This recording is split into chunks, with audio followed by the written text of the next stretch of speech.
सुनेंगे आप कथा स्वयं काल के अधिपति महाकाल की।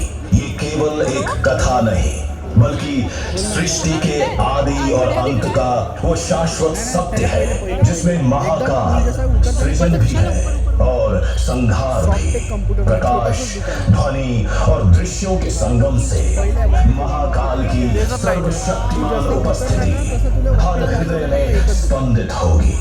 आपसे निवेदन है कि अपने सेल फोन्स को साइलेंट मोड या फिर ऑफ कर दीजिए ताकि इस शो का आप भरपूर आनंद ले पाएं। इस शो के प्रस्तुतकर्ता हैं उज्जैन स्मार्ट सिटी लिमिटेड, निष्पादक है मध्य प्रदेश पर्यटन।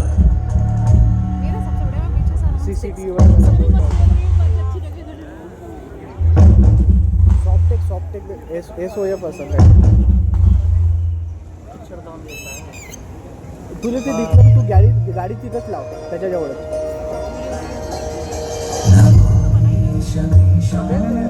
त्याच्या बाजूला पहिले त्याच्या नाही ना तू अंदर गेला अंदर आहे ना व्हाईटशॉपकडे पहिलं दुकान आहे कॉर्नर.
शिव स्वयं उसके घर लिंग के रूप में प्रकट हुए।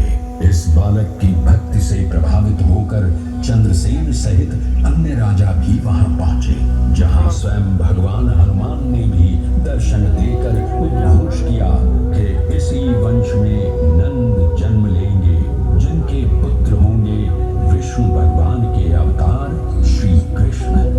ये परंपरा न केवल बाल भक्ति की प्रतीक है बल्कि गुरु शिष्य परंपरा, तांत्रिक साधनाओं और क्रमिक पूजन की विधियों से भी जुड़ी है।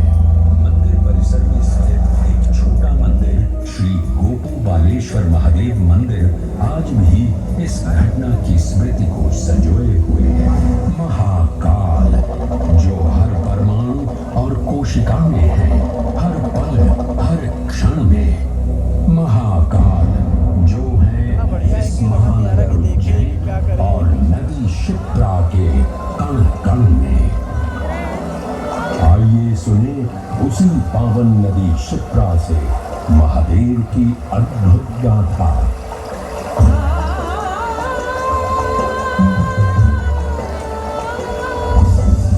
भगवान हृदय से उत्पन्न मैं पवित्र पावनी शिप्रा।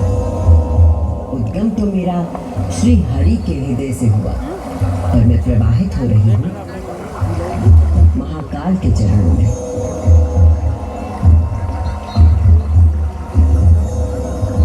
पुराणों में मुझे कई नाम प्रदान किए गए हैं।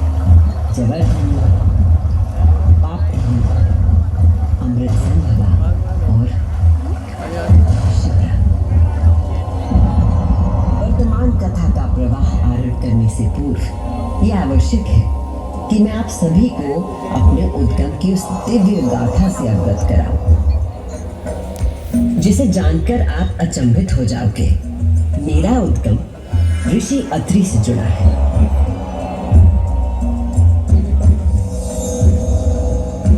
जो सप्त ऋषियों में से एक है।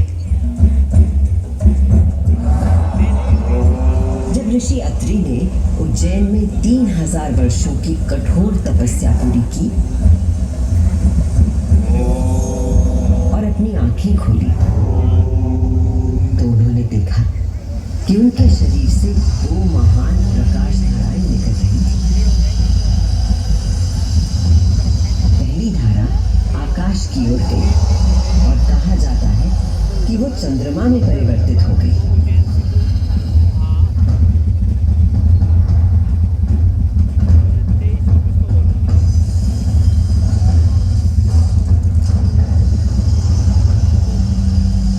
दूसरी प्रकाश धारा पृथ्वी की ओर गई और उसने मेरा रूप धारण कर लिया। और उस प्राचीन काल से बहती आ रही हूँ मैं, इतिहास, आध्यात्मिकता, दिव्यता की कहानियां अपने साथ लेकर। कहानियां महाकाल की, जो विश्व का आदि और अंत है, जीवन का आरंभ और समापन जिनकी इच्छा से होता है, जो इस विश्व की निस्तब्धता और ध्वनि दोनों है।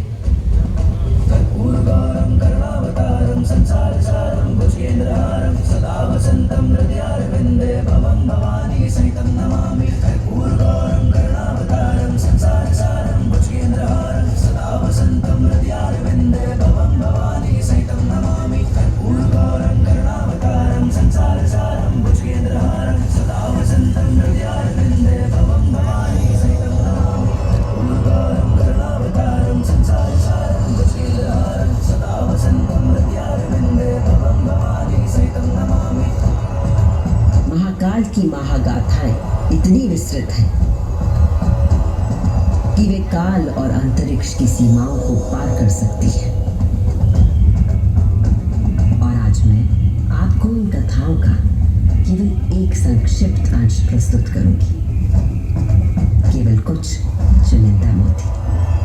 समस्त सृष्टि महाकाल की अद्वितीय चेतना का संचार है, परंतु जिसके हृदय में स्वयं महाकाल की दिव्य चेतना प्रवाहित होती है, वही है मेरे तट पर स्थित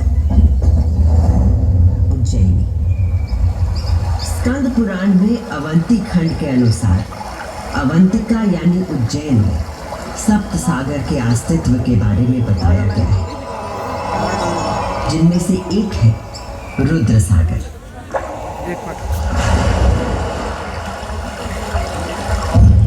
वही रुद्र सागर जहां आज आप सब विराजमान हैं, जहां पर अनादिकाल से ब्रह्म कमल खिला करते थे, जहां भगवान शिव स्वयं अपने गले में धारण मुंडों की माला का प्रक्षालन करते थे। पौराणिक प्रमाणों में मिलता है कि यदि कोई व्यक्ति अनजाने में भी इस जल का स्पर्श करता है तो 7 कुल का उद्धार हो जाता है। संतजन को मोक्ष और जीव को अकाल मृत्यु से त्राण देने हेतु अवंतिकापुरी में अवतरित देवाधिदेव महाकालेश्वर को मैं कृतज्ञ वंदना अर्पित करती हूँ।